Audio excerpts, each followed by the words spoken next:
Well, good evening. We want to welcome you to In the Blender with Brandon and Madeline Hyman. I tell you guys, we are so excited for tonight's episode, and we're going to be talking about having what you say. A lot of times in the blended family, we understand that there are some things that we encounter, there are some things that we go through, there are some things that we have gone through even before entering into this blended family. And unfortunately, a lot of things that we are experiencing or have experienced or even will experience comes directly from what we are saying. And so we're going to talk about that on tonight, about having what you say and the importance of understanding what you say. I mean, we've been talking about this pretty much even in our ministry about the mind, the vision, and the mouth. And so when you understand the power of your words and the power of words that are being spoken, whether you're speaking them or those words are being spoken to you, if you have a clear understanding of that power, it will allow you to now determine what you say out of your mouth. Not only what you say out of your mouth, but also what you will allow others to say to you. And so we're going to be talking about this in a little bit detail, but I want to encourage you guys to listen. If you are a blended family, if you know of a blended family or someone that's intending on being a blended family, you want to contact them right now and say, listen, tune in to In the Blender with Brandon and Madeline Hyman, because they're going to be talking about some things that you guys have been struggling with. And you're going to need to hear this because this is going to be life building. I don't want to say too much life changing because I want to build. I don't want to change because if you build, you will change. Right. And so I want to focus on building your lives, building your blended family, taking your blended family to that next level, that next dimension, so that you guys can have out of that blended family all that God intended for you to have. And so we're going to jump right into this, but also too, listen, if you have any questions, you can reach us. How can they reach us, sweetheart? Via email at weareablendedfamily@gmail.com. And good evening, everyone. Yeah, so if you have any questions, any comments, any concerns, you can reach us at weareblendedfamily@gmail.com. That's our email address. And also, we want to encourage you guys and invite you to tune in on Thursday nights to what? WJMS Radio Live 365. I'm telling you guys, that broadcast itself is awesome. It's phenomenal. We're in over 150 countries across this globe. And so we want to encourage you guys to tune in as we endeavor to minister and to bless and to build and to encourage blended families. And so we're going to jump right into this. Sweetheart, what's the first thing we want to talk about? Words are one of the most powerful forces available to mankind. So listen to this, guys. Words are one of the most powerful forces available to mankind. Mm-hmm. Go ahead. We can choose to use this force constructively with our words of encouragement or destructively using words of despair. Now watch this. We can choose to use this force constructively with our words of encouragement or destructively using words of despair. So you got a choice in the matter. To build up or tear down. Exactly. And so life is choice driven. We live and die by the choices we make. And so you got to understand this, guys. Even in using your words, you're choice driven. You got a choice that I don't care what she does. I don't care what he does.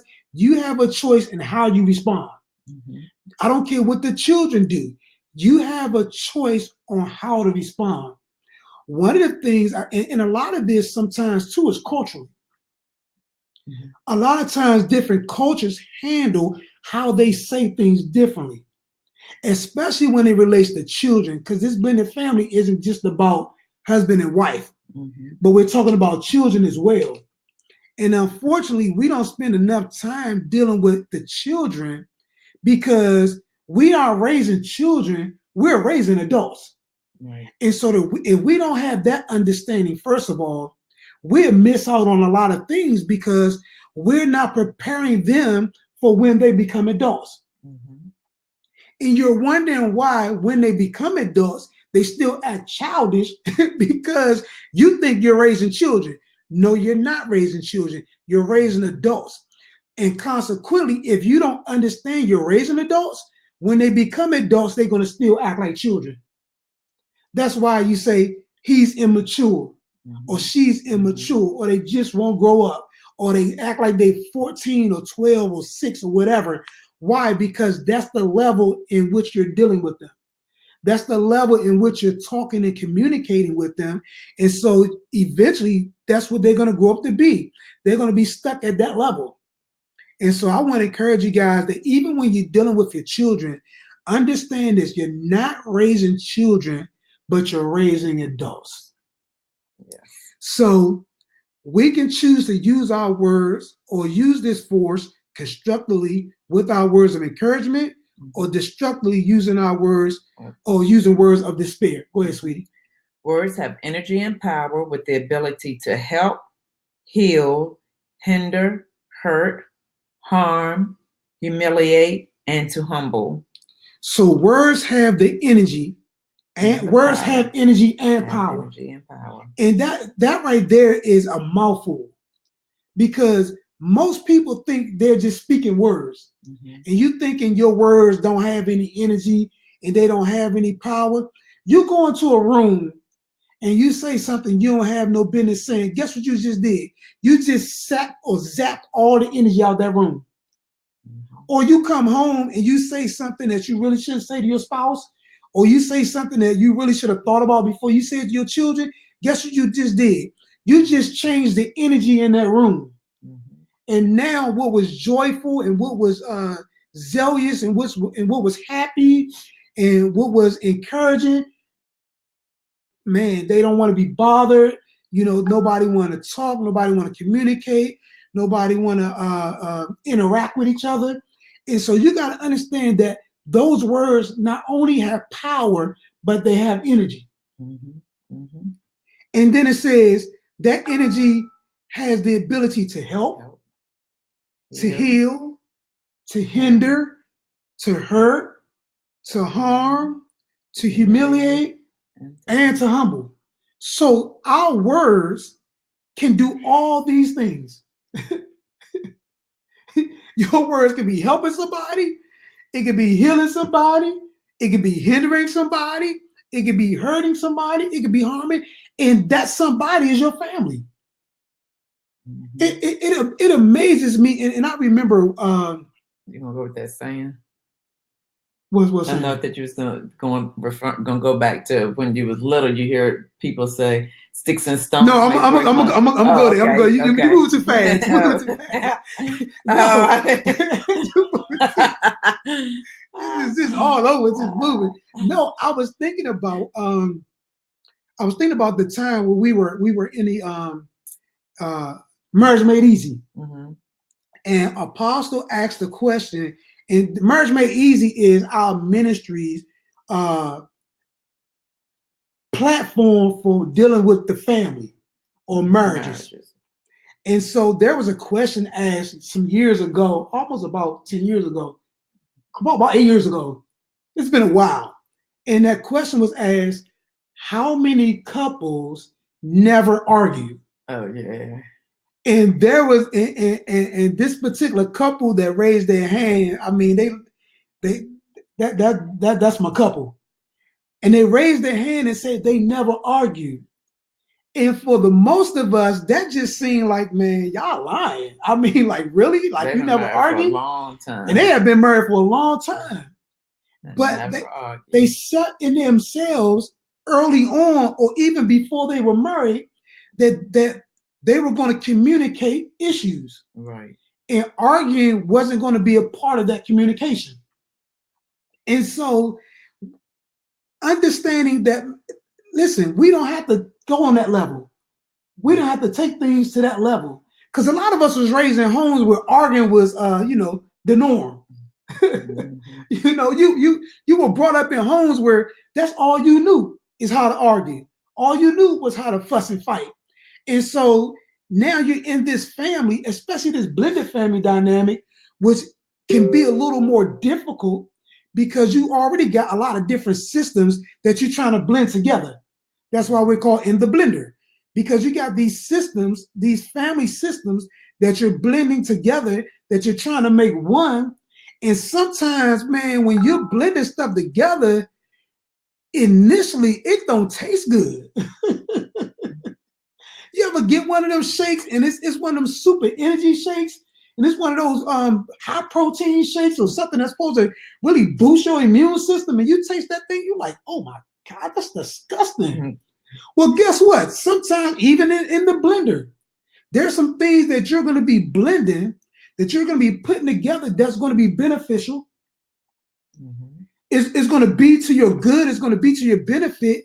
It's going to be to advance you. But initially, that taste of that thing is going to be disgusting. I mean, it's going to be hard to get with. But when you understand that if you keep on drinking this thing, it develops what's called an acquired taste. Because there's some things that we consume now that initially wasn't good. But because we knew it was healthy, and because we knew it was going to impact our bodies for the better, we continue on with it. And sooner or later, man, that taste became acquired. And what was once nasty, what was once not tasteful or not good to our taste buds, man, now it tastes real good. And so there's some things that we're going to share tonight with you guys that I'm going to tell you, when you putting this in your blender, it's almost like sticking a lemon in the baby's mouth. And you stick that lemon in that baby's mouth, that little shake, and there's some people right now, baby, they just shaking. Because guess what? We putting lemon in your mouth. We putting something in your mouth that might don't taste good initially, but if you keep on sucking on this thing, guess what? You're going to love it. And so I thought about that, sweetheart, and I got to move into what you said because you moved so fast, you just took me right there. But I remember growing up, and we used to say what? Sticks and stones may break my bones, but words will never hurt me. Do you guys know that's one of the biggest lies ever told of mankind? Sticks and stones may break my bones, but words will never hurt me. Guess what? Sticks and stones may break your bones, but words will hurt you. Absolutely. And you can act like words don't hurt you, but guess what? They do. Mm-hmm. You can act like words bounce off you. No, they don't. Words do just what they were designed to do. Now, what you do after those words are spoken, that's now your responsibility because that's your response. But don't fool yourself into thinking them words ain't hurting you, because there's so many people, sweetheart, that I'm finding out that have had a negative word declared and proclaimed over their life, and they spend their whole entire life trying to prove that word wrong. Mm-hmm. Trying to prove that word wrong. Mothers and fathers saying things to children, husband and wives saying things to spouses, and now you're wondering why they're acting the way they act. You dumb, you stupid, you ain't never gonna be nothing. You not gonna, you just like your father. Oh, that burns my that burns me. I'm gonna leave that right there. That burns me when I hear stuff like that. Because I got some cousins, and you guys know me. If it affects me, I'm gonna talk about it. But I got some cousins who their mama said, you just like your daddy. Well, guess what happened? They became just like their father. They grew up not caring, not respecting, lazy, not wanting to work, not wanting somebody to take care of them, depend upon other people. The same words they heard all their lives were the same self-fulfilling prophecies that they lived out. And so it's important, guys, to understand that these words that you're saying, I don't care how things may feel, I don't care how things look, how things appear, you have to be careful with the words you say. You have to. See, one of the things I found out, sweetie, is most people don't want to talk about the stuff we talk about. Most people won't discuss the stuff that I discuss. But I'm not here for that person. I'm here for the person that's bound. I'm here for the person that's broken. I'm here for the person that's hurting. Because if I could share my life, if I could share the things that impacted me, the things that I had to deal with, the trauma that I had to go through, and now I'm free from, you better cool believe I'm going to talk about it. Because he whom the Son has set free is free indeed. And I'm not going to allow anybody to keep me in bondage because you don't want your story to be told. But that's, guess what? Your response was your responsibility. And so you should have thought about these things when you were doing these things. You can't tell other people's story. No. I can't tell other people's story because if that story affected my life, it's no longer their story. It's my story. It's like if you in a car and you in a car accident and you wasn't the one driving, you have every right to talk about that accident. Why if you subpoenaed by law, you have every right to talk about that accident because you were in that car. You were injured. You were damaged. There were some psychological things that happened to you while you were in that car that you have to talk about. The reason why so many people are bound and the reason why In the Blender is impacting lives the way it's impacting is because we've been in the car. And guess what? My trauma may not have been your trauma, but guess what? It was trauma nevertheless. I remember one time my wife and I, we were on our way to work. This is how I'll bring that to light. We were on our way to work and she was driving. And this young lady hit some ice, some black ice, and spent out of control and hit us and knocked us in some woods. Remember that? Yeah, I remember. Yeah, you remember. And guess what? Ever since then, what happened? I don't know. You telling the story. Ever since then, she been having trauma about that accident. Ever since then, if somebody can be seeming like they're coming towards us, it's affecting her. If you seem like somebody's a little too close, it's affecting her. The same way that accident is still 3-4 years later, is still affecting the same way these things are still affecting people to this day. Well, but it's been more than one accident, though. We done been hit how many times? No, but that particular accident is the one that put the trauma there. Because you wasn't doing it before the accident. Head on, right towards me. Exactly. That's the point I'm making. The point I'm making is there have been some head-on things that people have been dealing with, and because they refuse to talk about them, because they don't want to hurt nobody's feelings, because they don't want to ruffle nobody's feathers, they themselves are still bound. And they can't get free. And they need to hear a platform like this that's going to be flat-footed, that's going to be immovable, unwavering, that's going to speak this word, that's going to speak healing, that's going to speak deliverance, that's going to speak breakthroughs, because they need to be free. The reason why relationships are failing is because people refuse to tell the truth. They refuse to tell what happened. And that thing is hindering them. And that's why we were talking about sticks and stones. Because you heard some things and now you're result oriented, but you don't know how to be relational. Well, if you heard that you're not going to amount up to anything, or you're not going to be anything, or you're just like your father, or you're just like your mother, or you're just like whoever, then guess what? Now you setting yourself to be result oriented. Because now you're working for results. You want to prove things wrong. But guess what? You're suffering in relationships. Because you're still hurt by those words, you don't know how to move in relationship. Wow. And so sticks and stones can break my bones, but words will never hurt me is one of the biggest lies that ever been spoken. Most people are the sum total of the words that have been spoken to them over the course of their lives. Most people. And that's when I talked about culturally. I never really understood until as of a couple of years ago why different cultures never tell their children no. Mm-hmm. The reason why they don't tell their children no is because they don't want their children to grow up thinking that they can't. Mm-hmm. Unfortunately, in our community, that's a bad habit because no becomes the norm. And not understanding that when you keep telling your child no, what you're doing psychologically is preparing your child for failure. Mm-hmm. You're preparing your child to be defeated because they're already doing things with the expectation of not being able to have what they want to have and do what they want to do and be who they want to be. No, you can't have that. No, you can't do that. No, you can't touch that. Well, guess what?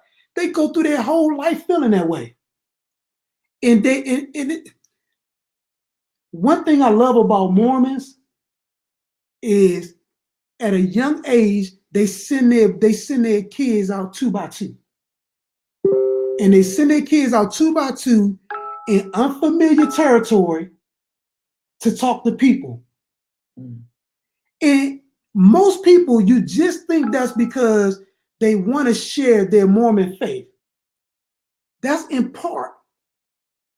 But the bigger picture is they want to prepare them to, like the guy I listen to sometimes in the morning that got the potty mouth, but he speaks inspirational. Mm-hmm. He talks about having calluses on your mind.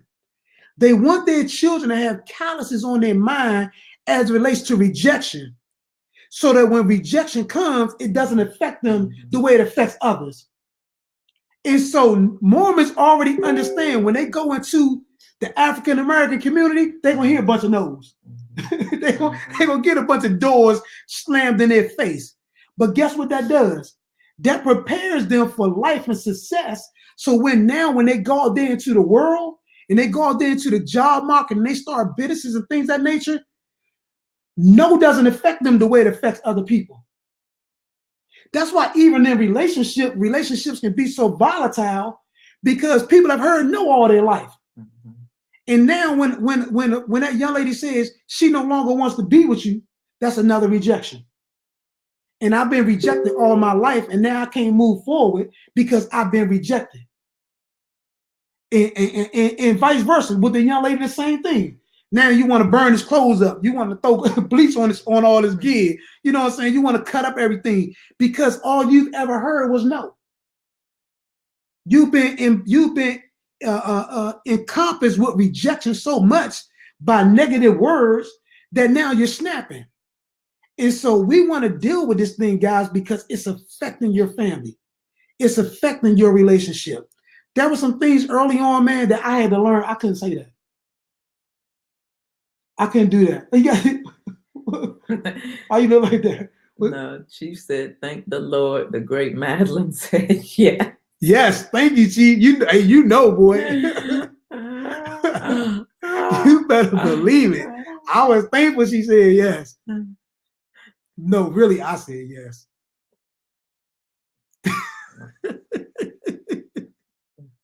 But it's important, guys. What's the first point, sweetheart, that we want to talk about tonight? Did we get all the way down? Okay. You have the ability to speak into existence any change that you want to take place in your life. Stop. Mm-hmm. You have the ability to speak into existence any change you want to have or you want to take place in your life. So if your family dynamic, man, isn't going great, you got the ability to speak that change. That's what I did. When things weren't going the way I wanted them to go or the way I knew they should go, I started speaking to it. I started decreeing and declaring, man, my family loves me. They want to be around me. They want to deal with me. Because I was blowing it so much, nobody wanted to be around me. They was glad when I went in the room, like, thank God, like, Jesus locked the door. Like, hurry up. Don't even stop to get nothing to eat. Take your plate with you. Mm-hmm. And so I had to, when I started looking at that thing, like, man, like, nobody want to deal with me. Nobody want to conversate with me. My wife, she was just tolerating me. She was almost to the point where she didn't even want to tolerate me no more. But guess what? I had to say, you know what? Either I continue down this road, or I can make some changes. And so when I would go to the room, I just start professing some things, man. I just start declaring some things. I started decreeing some things, even though I wasn't seeing them right away, because they didn't happen overnight. But I kept on saying just what I wanted to have until I had just what I said. And so you got to understand, guys, you have the ability to speak into existence any change that you want to take place in your life. What else we are? Your marriage and family. Your marriage and your family, man. Listen, that's why you can't be saying stuff like, we can't what? Never talk. We can't never talk. You just said you just decreed you can never talk. Mm-hmm. So guess what? When you go to talk with him, guess what he don't want to do? He don't want to talk. He don't want to talk. Because you why he don't want to talk? Because you said that we can't never talk. Or have what you say. Or you get on what? My nerves. You get on my nerves. Now every time she open her mouth, she doing what? Getting on your nerves. Every time he opens his mouth, he's doing what? He's getting on your nerves. Why? Because of that change.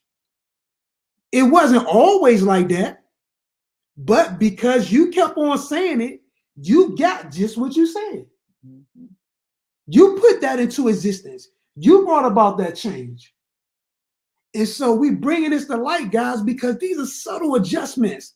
We're not talking about big things you got to do, because just like going into the gym, you're not getting muscles. You're not going to get muscles overnight. Right. That's one of the most frustrating things about coaching people in fitness is they want instant results. You got folks work out with you for 2 weeks and mad because they haven't lost 5 inches off their waist. You didn't even get 5 inches on your waist in 2 weeks. There's no way possible you're going to get it off your waist in 2 weeks unless you cut something off. But that's the expectation people have. That's the unrealistic expectation people have because they don't want to put the work in. And so you have the ability to speak into existence any change that you want to take place in your life, marriage, and family. What does Hebrews 11:3 say, sweetie? Faith helps us understand that God created the whole world by his command. Stop.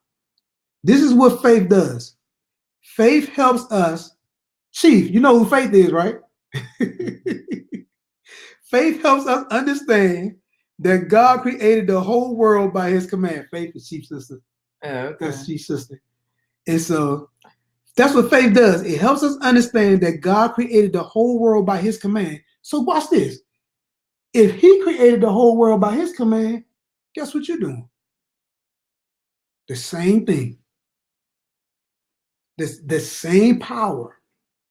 That tongue has the same ability to create, but it's only by your command. What are you commanding? Go ahead, sweetie. This means that the things that we see were made by something that cannot be seen, and that was under the ERV version. The easy to read, like that. Version. So this means that the things we see were made by something that cannot be seen. The things we see. Mm-hmm. The things we see. What are you seeing? The things we see. What are you seeing? This is important. The things we see. This means that the things we see, mm-hmm. A lot of you guys are focusing in on what you see. But there comes a time, where you got to change what you see. And sometimes, and I talked about this on last week, sometimes you got to change the angle whereby you're seeing things. Mm-hmm. One of the things that trip us out, I mean, we get a kick out of this. And if this you, then we talking about you. Well, you tell me what you're going to say before you say it first. Taking a picture like this. You know when folks be taking pictures like this? Because you don't want folks to see that midsection. So if you take the picture like this, you looking slim and trim. Oh man, we get a kick out of that. That is hilarious. But I understand that because it's changing the view. It's changing the way you're seeing things. And sometimes, guys, guess what? If looking head on is a little messy, man, hold that camera up. Hold it, change the angle of that thing so you can see it the way you want to see it. And sometimes I did that. That's what I was doing when I was decreeing things. I was changing the angle. I was changing the position of what I was seeing. Why? Because what I was seeing, I didn't like how it was looking. Head on, it wasn't looking good. So all I did was I held the ankle up and I turned it a little bit this way. And when I looked at it, man, it looked real good. I like that. Mm-hmm. And I just kept looking at it from that angle until I could look at it from this angle and it looked the same way. So this means that the things we see were made by something that cannot be seen. Which means these words, man. These words.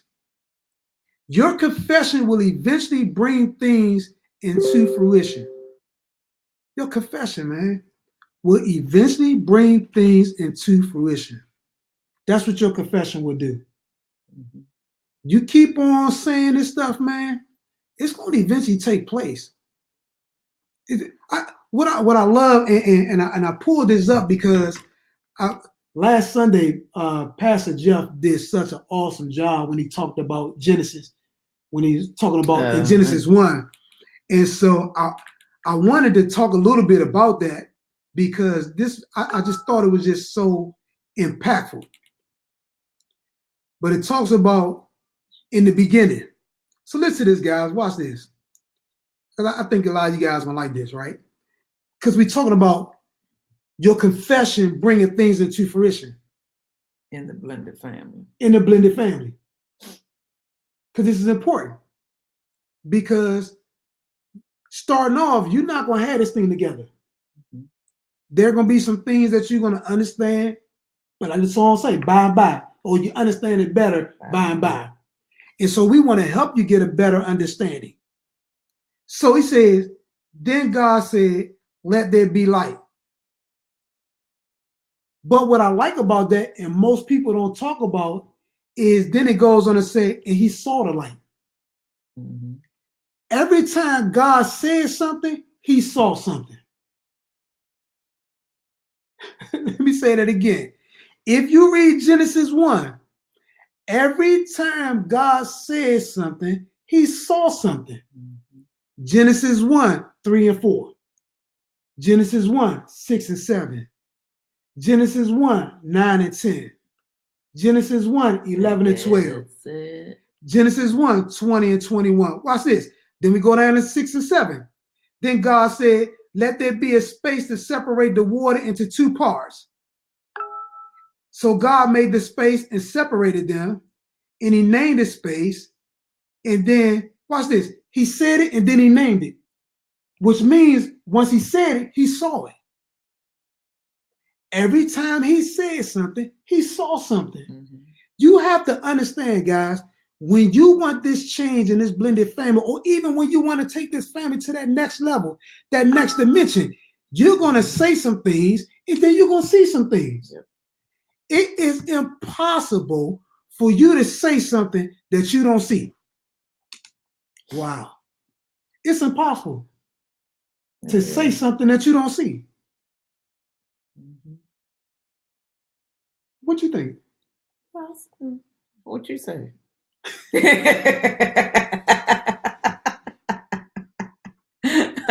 I'm in agreement. Yeah, what she said.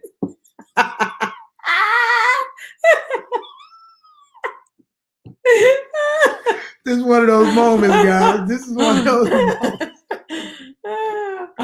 We have these every now and then. This is one of those moments. Yep, what you said. That was good. Well, then keep on. Come on, you're doing good with Genesis. No, but for real though, every time he said something, he saw something. You ever think about you just saying things, just arbitrarily saying things, and then it's happening just the way you said it? Hmm. Guess why? Because You have to understand that just like his word does not return back unto him void or empty, your words do not return back to you void or empty. Mhm. Everything you says has an assignment. Everything we say have an assignment. That's why you especially have to be careful in this blended family dynamic. Because for most of us, this is our second time around. Mhm. For some of us, it's a third and fourth time around. And you have to be careful, man, because if you don't want to keep getting the same results, you can't keep saying the same things. You can't keep saying the same thing. That's called insanity. And that's doing what? Doing the same thing, expecting different results. Doing the same thing, expecting different results. You can't keep saying apple, apple, apple, and think you're going to get an orange. Right. Banana, banana, banana, and think you're going to get a pear. Guess what? You're going to get exactly what you've been saying. And so a lot of us, we've been raised that way. Mm-hmm. Because it, unfortunately, and this is a little deeper than I would venture to travel on tonight, but a lot of us have been raised in that negative environment of you sorry, you this, you that. And in their mind, they're thinking that because they're saying these things, it's going to motivate you to do better. It's going to motivate you to be better. When consequently, it's not motivating you to do better. It's not motivating you to be better. It's killing you softly. That, you know, and a lot of you guys, Roberta Flack, that was one of my favorites. She was one of my favorites. But her song, Killing Me Softly, that's what those words have been doing. Those words have been killing you softly, quietly. And now that you're of age and now you have children, you can't even communicate with them properly because the words that have been spoken over you, the words that you've heard coming up, the words you've heard decreed and declared over your life. And now you either going to, one thing I found out, you're going to either be to this extreme or you're going to be to that extreme. It's very few people that are middle ground. Most people are going to be to one extreme or to the other. And so this is important, guys. This is important. Your confession will eventually bring things into fruition. And we talked about that in Genesis. Keep yourself from having the good life just by the words that you say. So go to Proverbs 6:2. What is that? Proverbs 6:2. You keep yourself from having a good life just by what you say.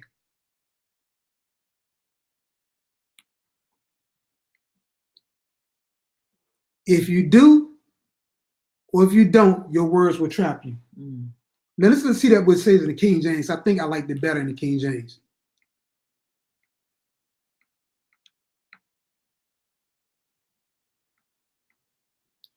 You are snared by the words of your mouth, and you're taken by the words of your mouth. So, man, you're tripping your own self up. Just by what you're saying is now keeping you from getting what you want to have. Mm-hmm. It's keeping you from doing that. It's keeping. That's why you got to speak the right thing, not negative stuff, because it's going to come back either way. We live by what we say. Our life is a direct result of what we're speaking about ourselves. If you think about it, look back at some of the stuff that you used to say, and you look at how a lot of that stuff came to pass. You know, back then you may not have realized what, but I thought back to some of the stuff that I used to say, and I was actually living out the stuff that I was saying about myself. Give me an example. I don't want to use one because it wasn't all that positive. So, but because somebody might be saying that though. Well, they need to change it. Not for real. Basically, what I'm saying is instead of talking negative and saying negative things about yourself, you have to change and speak positive things. Even when you've grown up and you hear people saying you're going to be just like your mother or you're going to be just like your father, and then maybe your father was, I don't know, like a drunk or whatever, and you find yourself believing that and saying that about yourself, and you find yourself drinking all the time, and then you realize, oh my goodness, I'm doing exactly what they said that I would be doing. I'm exactly what I was hearing that I was. And then you start confessing it about yourself. Oh, I am a drunk. Oh, yeah, I do drink a lot. Until you realize, wait a minute, this is not me. I need to change not only what I'm saying, but what I'm seeing and what I'm doing. One of my favorite artists was the artist named Prince.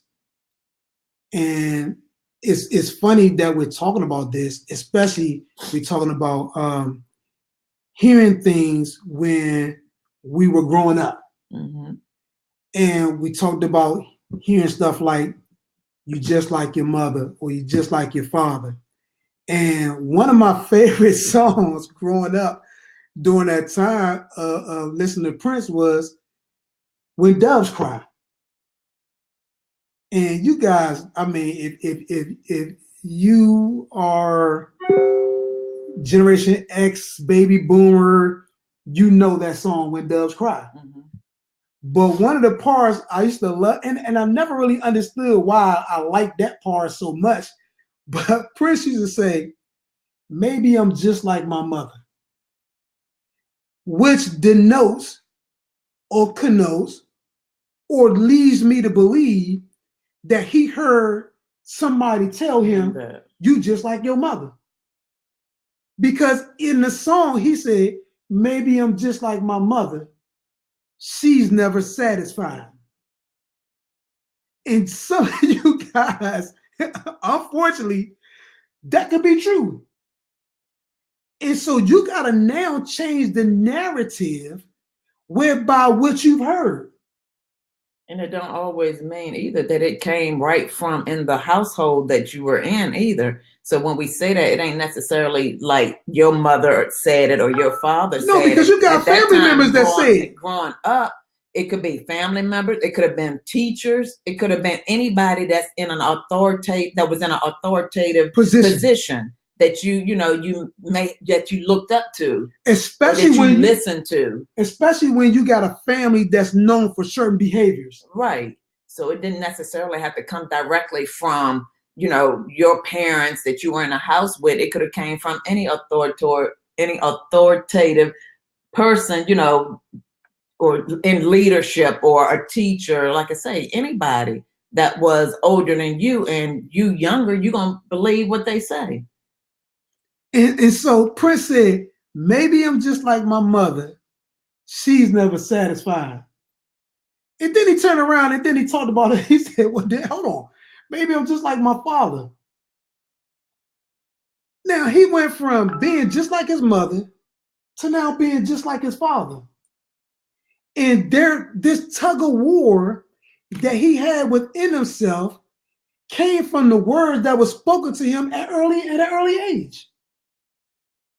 And it's important, guys, that we talk about this, because not only have you been hindered in relationship, and you're bringing this thing into the blended family, you're bringing this hurt and this pain and this anguish and this frustration and this lack of being able to successfully communicate.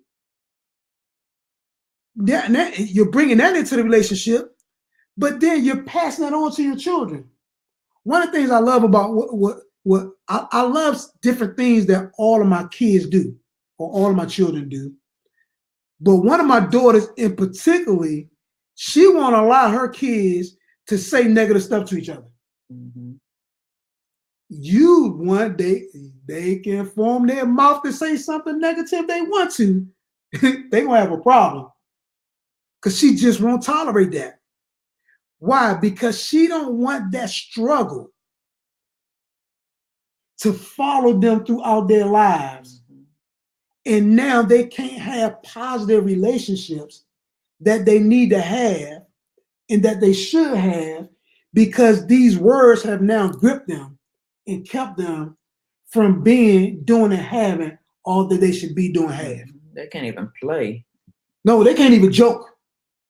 Like they don't even joke. Like we can't even joke with them like that. No, that's not tolerated. Mm-hmm. And so but I love it though, because it's building an image in them that when they become adults, or as we're raising adults, mm-hmm. that won't be a hindrance. Right. That will not be something that stops them from living a successful life. And it won't be anything that they will allow either for others to say, to them either. Correct. Because they'd be like, oh no, we don't do that. Correct. And so that's big. To be successful in a blended family, wow. You have to learn how to give every word that you speak an assignment. And that's what we talked about, Isaiah 55. You have to learn how to give every word that you speak an assignment. And this is important, guys, because this is what's going to change everything right here. Understanding that every word that you speak has an assignment. And so, what does that say, sweetheart? So shall my word be that goeth forth out of my mouth. It shall not return unto me void, but it shall accomplish that which I please, and it shall prosper in the things whereto I sent it. Now let's do this. Let's do this right here. Easy to read. Now read that. It was 11. Now you guys heard one version, but listen to this version. In the same way, my words leave my mouth, and they don't come back without results. Now stop. In the same way. Watch this. In the same way, my words leave my mouth. They don't come back to me without results. Mm-hmm. Though your words do not come back. Listen, guys, this is important. Your words do not come back without results. That's exactly why, if you want to be successful in this blended family dynamic, you're going to have to give your words an assignment. That assignment is going to have to be to build. It's going to have to be to encourage. It's going to have to be to uplift. It's going to have to be to establish. It can't be tearing down all the time. It can't be constructive. And for most people, constructive really means destructive. It can't be those things. It has to be on a positive level in order to get the positive results. So it says, in the same way, my words leave my mouth, and they don't come back without results. What else? My words make the things happen that I want to happen. Stop. My words make the things happen that what? I want to happen. That what? I want to happen. That what? I want to happen. That what? Stop. I. Oh, you were saying stop right there. No. Oh. My words make the things happen that I. And this is important. Not you, not her, not him, not them, but I. Mm-hmm. My words. Mm-hmm. Make the things happen that I want to happen. Mm-hmm. And this is important, guys, because if you want something to happen, you got to understand your words are only going to do what you want them to do. They're not going to do anything different. They're not going to do anything special other than what you sent them out to do. Mm-hmm. And they do what? They succeed in doing what I send them to do. So not only do they happen according to what I want to happen, but they succeed. Mm-hmm. Words are designed to succeed, to have success, to accomplish, to acquire, to overcome. That's what words are designed to do. Mm-hmm. And so he says they succeed in doing the exact thing that I sent them out to do. Yep. Man, when I decided, you know what? I want to have every good thing that people think they see in my life and in my marriage and in my family. That's been my confession since day one. And I say it even today, don't I, baby? Mm-hmm. That's my confession. I want to have every good thing that people think they see in my life, in my marriage, and in my family. Which means my response is my responsibility. The way I handle things, the way I speak about things, the way I attack things, the way I address things, I'm responsible for that. Mm-hmm. It is so vitally important, guys, that you have the same attitude and mindset. There's so many people, man, that are watching you right now that believe they're seeing something that unfortunately they're really not seeing. Mm-hmm. But let me change that. They are seeing that. Sometimes you don't see what other people see. You ever had somebody see something in you that you haven't seen in yourself? And they be like, man, I see so much promise. I see so much this. I see so much that in you. If you can only see what I see, you'll be doing something a whole lot different in life. And so I just endeavor, guys, to make sure that my life is indicative of what the good things that people think they see. If they see me and my wife together and they say, you know what, I see a blessed couple. I see a couple that love spending time with each other, that love being around each other. Guess what I want? I want that. I want that right there. I can't settle for not having that. I can't. Why? Why do I want to present to somebody something that's not true? And unfortunately, a lot of us are so comfortable with this false presentation of showing people stuff that's not true and not understanding that we're devastating people when they find out the truth. There have been so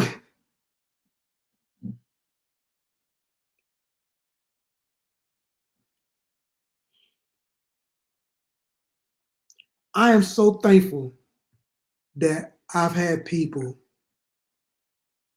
that I can glean from. You guys hear me talk about my upbringing, not just my upbringing, because a lot of stories I share isn't just my upbringing. It's my family total. It's things I've seen with aunts, uncles, cousins, the whole 9 yards. And so a lot of things I share isn't just from my home in particular. It's my life. These are the things that shape me. These are the things that molded me at a young age. These are the things that made me callous to danger. Anybody knew me like Chief and those guys that knew me when I was younger, man, listen, I didn't fear anything. Why? Because of some of the things that I saw growing up. Those things had an impact on my life. And so I share these things, but I was going to say that my father has been and is one of the greatest men I've ever known. I didn't say he was the most perfect dude because none of us have been the most perfect person. But he has by far been one of the most greatest men I've ever known. Because he raised me with the intent on being great. Now, there were some things I wish he would not have done, but his intent was for me to be great. He never once told me I couldn't be anything. He never once told me I couldn't accomplish anything. He always pushed me to be a better man than he believed he was himself. And he will always tell me that. I don't care what you do in life, you're going to be better than I was. I don't care what you have in life, you're going to have better than I had. He always, even to this day, that's the position he had concerning me. And so I wanted to share that, man, because those words are the words that I could always go through in hard times. When things aren't aligning themselves quite the way I want them to align themselves. I can go back to the words that my father, James Hyman Jr., spoke into my life and have given me the strength to carry on. And has given me the strength that in spite of, I'm more than a conqueror. Even my mother would say things like, you don't need to have those. You know, she was kind of slick when I wanted designer clothes, because she would say stuff like, you don't need to have them designer names on your butt. You gonna have your own. You gonna have your own name on your butt. She would say stuff like that. And it's funny because here I am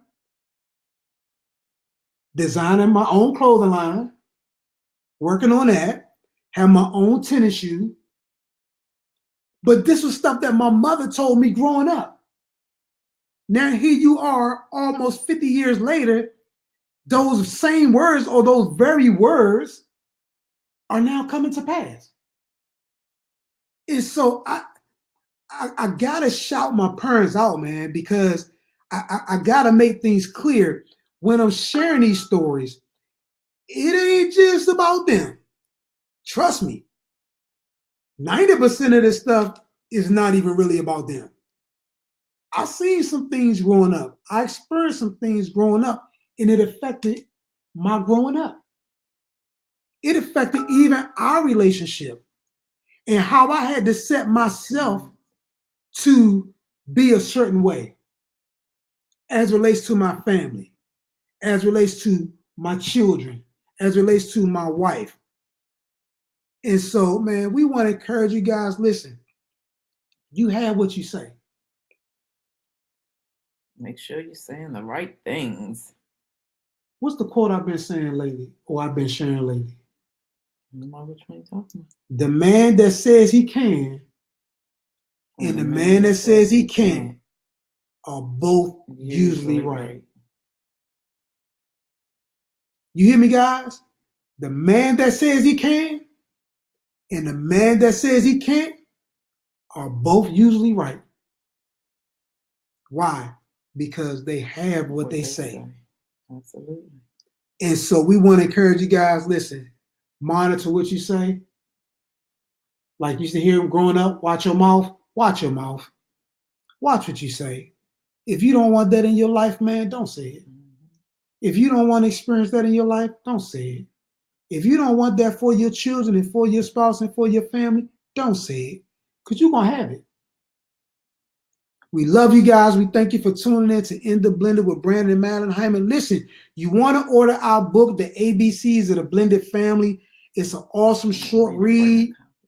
Yes, we forgot to bring one down. It's an awesome short read. It's not a long book, but it's packed with some nuggets, man, some building blocks that's going to take your family to that next level, that next dimension. Also, tune in on Thursdays at 8 o'clock to where, sweetheart? WJMS 365 Live. Listen, you want to catch that broadcast. It's phenomenal. It's life-changing. It's life-building.